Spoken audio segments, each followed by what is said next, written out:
My speech on relationship deterioration and repair, and this is my PowerPoint to help me.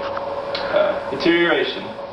The relationship begins to fall apart, crumble, or fail. You have weakening bonds. You get bored of the everyday routine, and you get distractions such as work, hobbies, relationships, no matter how harmless, even at the job. You might meet a new person, and it could strengthen into something else, and could weaken the bond you have with the partner you have. Wait, did you hear what he just said? When relationships begin to deteriorate, it often starts with emotional distance and the monotony of routine. Over time, that everyday familiarity can lead to boredom. In such moments, meeting someone new can feel exciting. It can create a sense of renewal, or in some cases, deepen the cracks in an existing relationship. This pattern actually began years before Chris met Nichol. Still, what he said about feeling disconnected from his marriage closely mirrors how his connection with Nichol developed, through shared time at work and a growing emotional gap at home. Let's get back to what he was saying. If you're drawn to the stories hidden in the shadows, subscribe to Dark Corner True Crime, where every case has a secret waiting to be uncovered. Which turn into bigger problems. That's a heavy thought, Chris. Looking back, did you have any sense from the start that your relationship would end up like this? It's ironic to hear Chris talk about nonverbal communication because it reveals so much about him. He often used emotional words to appear like a caring husband and father, yet his face betrayed him. His expressions didn't match his words. That disconnect speaks volumes about who he really was beneath the surface. After his arrest, Chris Watts sat across from investigators and journalists and made a statement that would later haunt the entire case. In interviews conducted from prison, Watts admitted that the thoughts which led to the murders did not suddenly appear in 2018. According to him, they had existed in his mind long before Shannan Watts, long before Bella and Celeste were born, and long before Nichol Kessinger entered his life. In one recorded interview, Watts described having dark, intrusive thoughts years earlier, ideas he claimed he never acted on and believed he could control. He spoke about imagining extreme situations in the abstract, treating them as thoughts rather than intentions. At the time, he said he dismissed them as meaningless, something that would never happen. There was no plan, no target, no immediate danger, just thoughts he pushed aside. What makes these admissions chilling is not that Watts predicted a specific crime, but that he acknowledged a mental framework already in place, the ability to imagine violence without emotional response.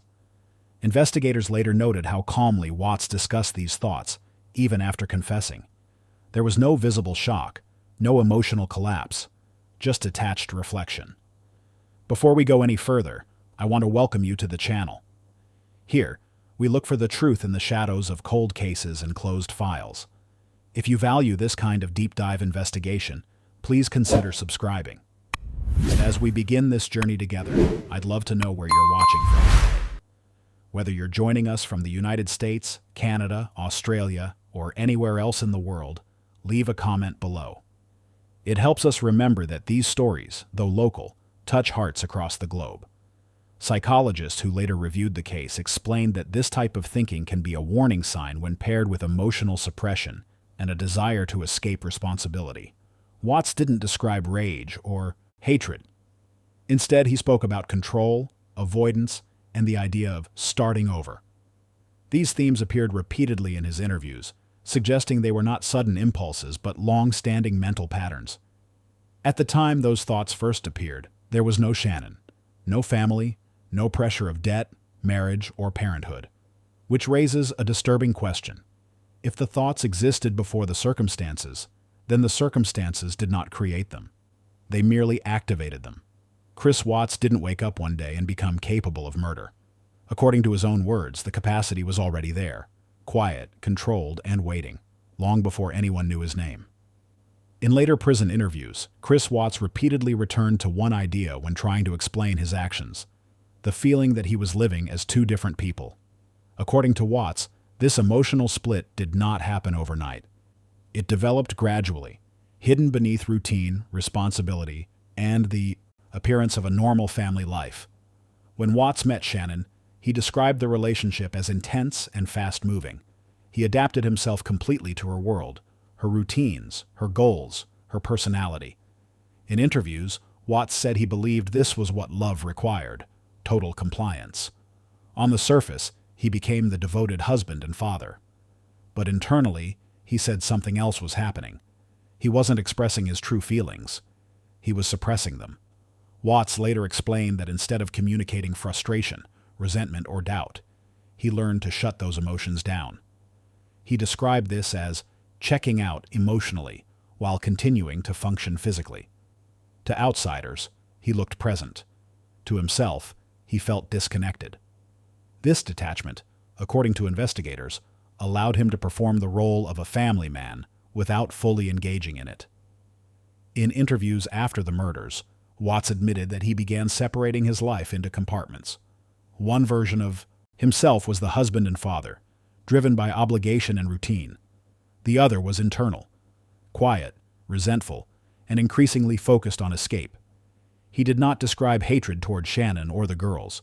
Instead, he spoke about feeling trapped, overwhelmed, and unable to confront his reality directly.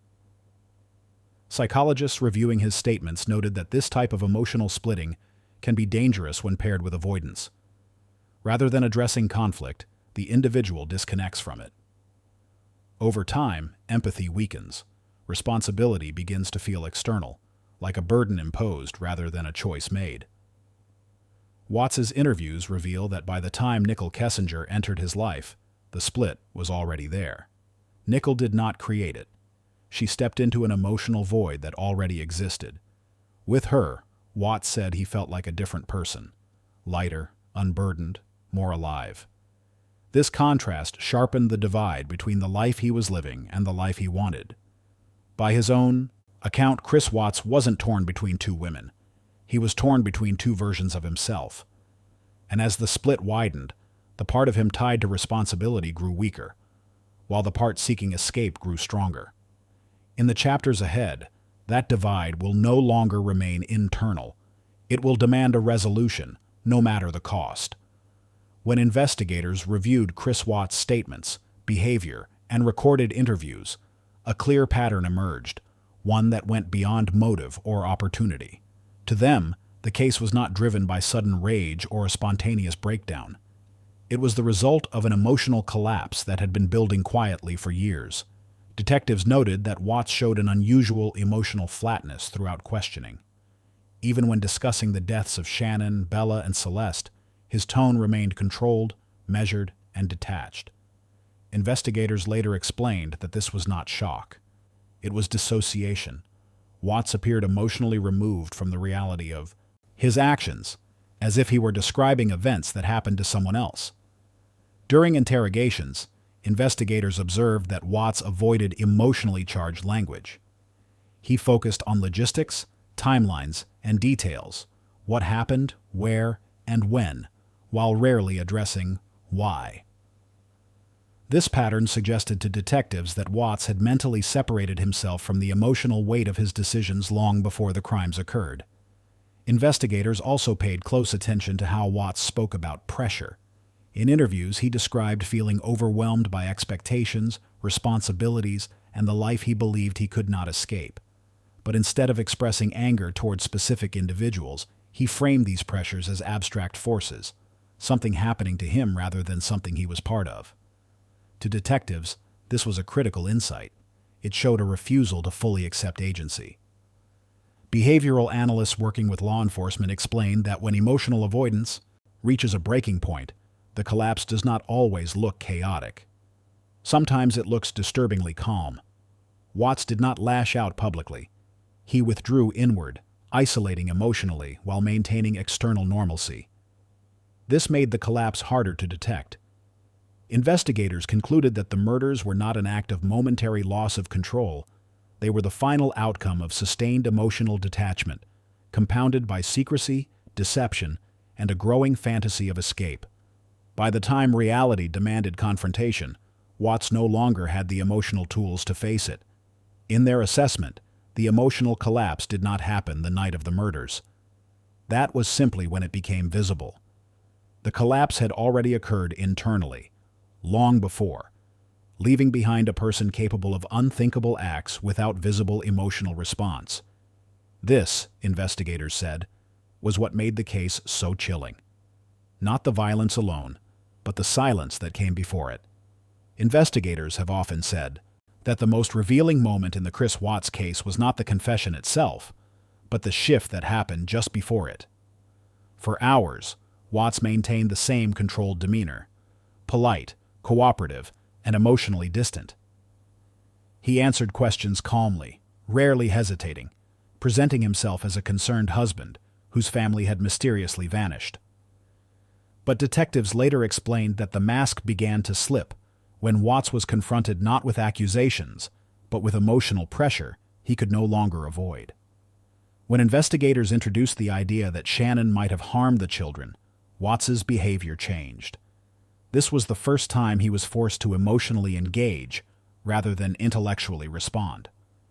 According to investigators, this moment mattered because it bypassed Watts's emotional detachment. Faced with the suggestion that his daughters had been harmed, his carefully maintained composure fractured.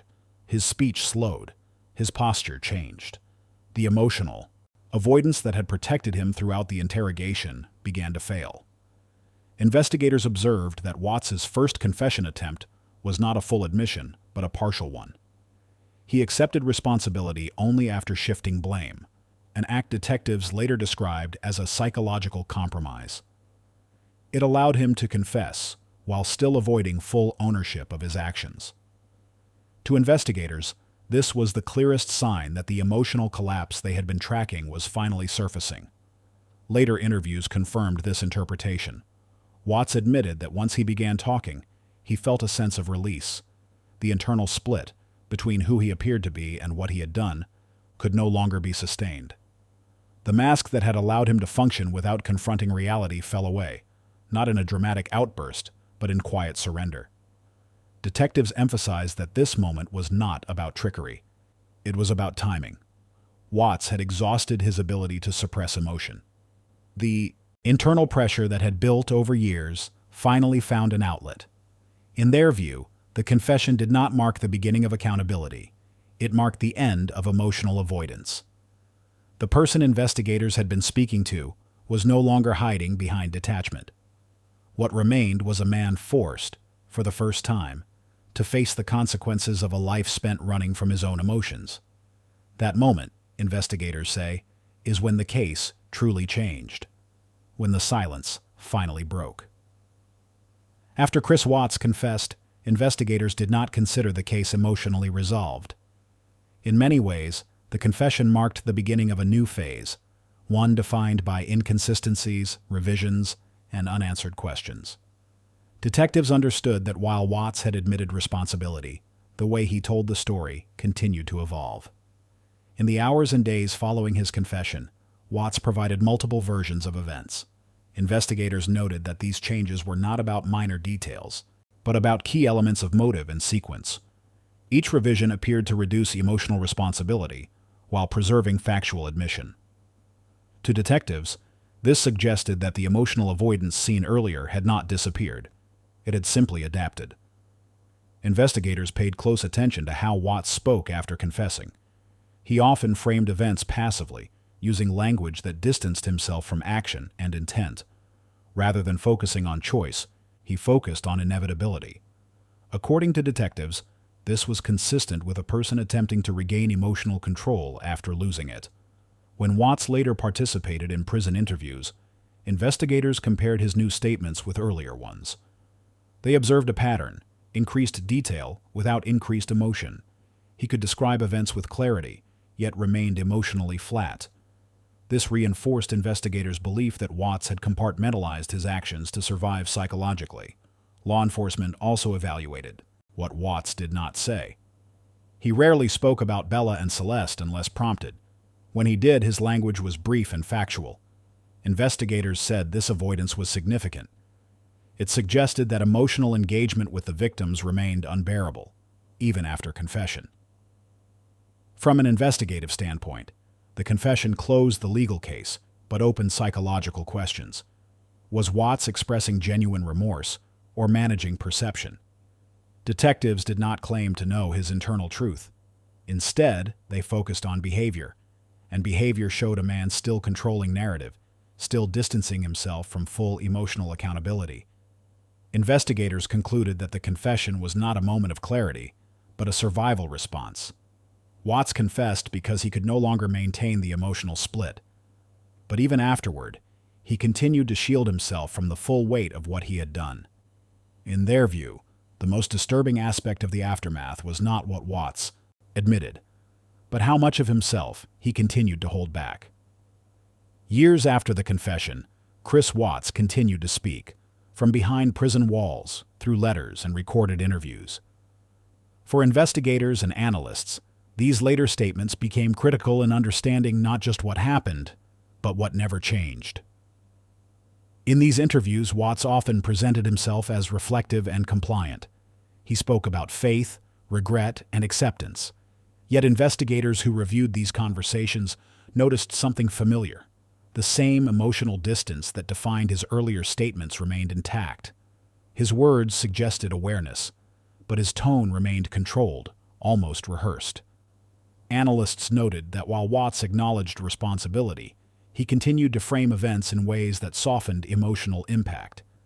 He spoke about the murders as a series of actions rather than moral decisions. This pattern, investigators said, pointed to ongoing compartmentalization. The emotional collapse had forced confession, but not full emotional integration. Prison officials also observed Watts's behavior behind bars.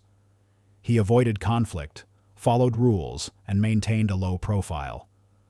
To many, this reinforced the image of the quiet, compliant man he had always presented. But investigators argued this was not evidence of change, it was consistency.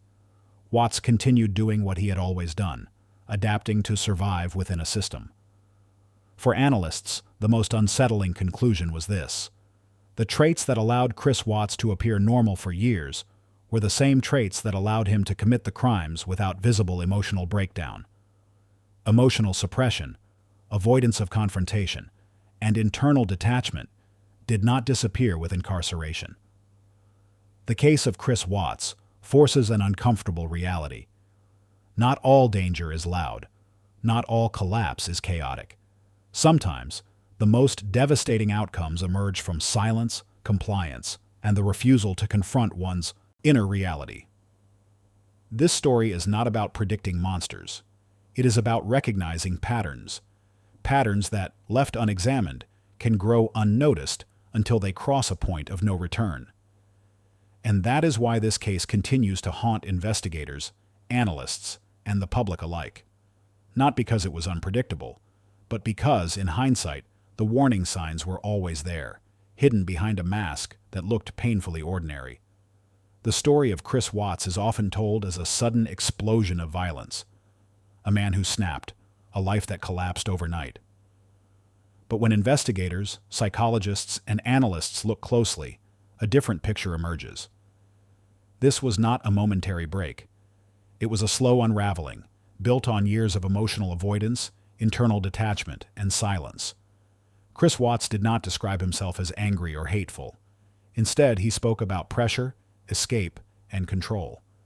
In interviews, he revealed that the emotional split existed long before the murders, long before Shannan, Bella, Celeste, and Nichol became part of his life. The circumstances did not create the darkness. They exposed it. Investigators concluded that the most dangerous aspect of the case was not rage, but restraint. Watts's ability to suppress emotion allowed him to function normally while disconnecting internally. That same detachment made it possible for him to commit unthinkable acts without visible collapse. When the mask finally slipped, it did so quietly, without chaos, without warning. The aftermath offered no clear resolution. Even after confession, Watts continued to manage emotion, narrative, and perception. Accountability came legally, but emotionally, the separation remained. This is why the case continues to disturb those who study it, not because it defies understanding, but because it fits a pattern that is harder to see. The lesson is not that monsters hide in plain sight. It is that silence, compliance, and emotional suppression can be just as dangerous as overt violence when left unexamined. And perhaps the most unsettling truth of all is this: the warning signs were not invisible. They were simply easy to ignore until it was too late.